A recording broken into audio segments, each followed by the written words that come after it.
Go. Emily was a bright young lady. She had good grades in college, lots of friends, a good job, but she was addicted to heroin. One time she was at a party and someone gave her a bad batch and she overdosed. She nearly died, but someone had Narcan, a form of harm reduction, and she was revived. She woke up as if it were just a bad dream. Emily was lucky. She's also my sister. Harm reduction is important. Simply put, it is a range of services and policies that lessen the adverse consequences of drug use and protect public health. It is necessary in keeping addicts alive and safe from the harms of intravenous drug use and overdose. It is a necessary aspect of our fight on the war against drugs. According to the Tulsa World, 100,000 people overdosed on drugs last year. This is more than car crashes, gunshot wounds, and flu and pneumonia. Furthermore, a reporter for the Daily Oklahoman states that for every 100,000 Oklahomans, 1,820 have Hep C. This is the highest rate in the country. In Oklahoma, there are 6,163 people who have HIV. 15% of those contracted the disease through intravenous drug use.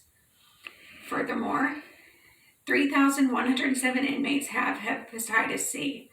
It costs $29,000 to treat each one, which calculates to be $91 million to treat those with hepatitis C. If they're not treated, they will spread the disease when they get out. The reporter states that the state should legalize syringe service programs, commonly known as needle exchanges, which can connect users to counseling and other services to help them quit. These numbers would go down drastically if those affected were given the opportunity to be rehabilitated and not penalized for their drug use. There is a solution, as she said. Hannah Fields is a co-founder of SHOTS, Stop Harm on Tulsa Streets.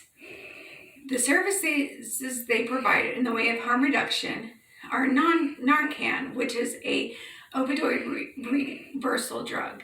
It can be given either nasally or as an injection. It stops the effects of the overdose by reawakening the person as if they were from a dream. They have very little recollection of the event. They provide needle exchanges where they give a person a clean needle in exchange for a dirty needle. This prevents littering and the use of dirty needles in drug abuse. Fentanyl test strips. These are used to detect fentanyl in heroin, pills, and meth. They also provide crack and meth pipes, both as a deterrent for using needles and to use clean apparatuses. Finally, they provide connections to counseling, both mental and drug counseling. Their main demographic are white males ages 18 to 70, 50% of whom are homeless. They have many struggles. One is the criminality of it all. It is a misdemeanor to possess a crack pipe or a meth pipe, and it is also illegal to possess a syringe. It's a misdemeanor offense. However, because of State Bill 511, which was just passed November 1st, it is legal for people like SHOTS to possess those paraphernalia without penalization. Their funding is another problem. It costs 25 cents to buy a needle. They provided 156,000 needles last year. That rounds out to $39,000. For an organization that relies on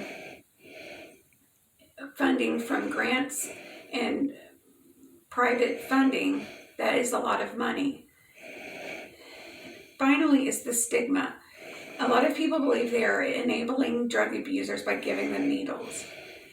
Hannah said they are not promoting drug use, but providing a safe haven for those who are going to use dirty needles and spread disease otherwise. So what can we do? One, we can decriminalize drug abuse and focus on rehabilitation. Second is we can refund the police department and focus on rehabilitation instead of the criminalization of the drug abuse. Third, we can fund organizations like Start Shots. We can do this with our tax money. We can do this through fundraisers. We can do it through all different ways. Fourth is you can carry Narcan in situations where you might come in contact with those who may overdose on the drug. It's free. You can get it from Shots. You can have them deliver it to you, no questions asked. Anybody can use it.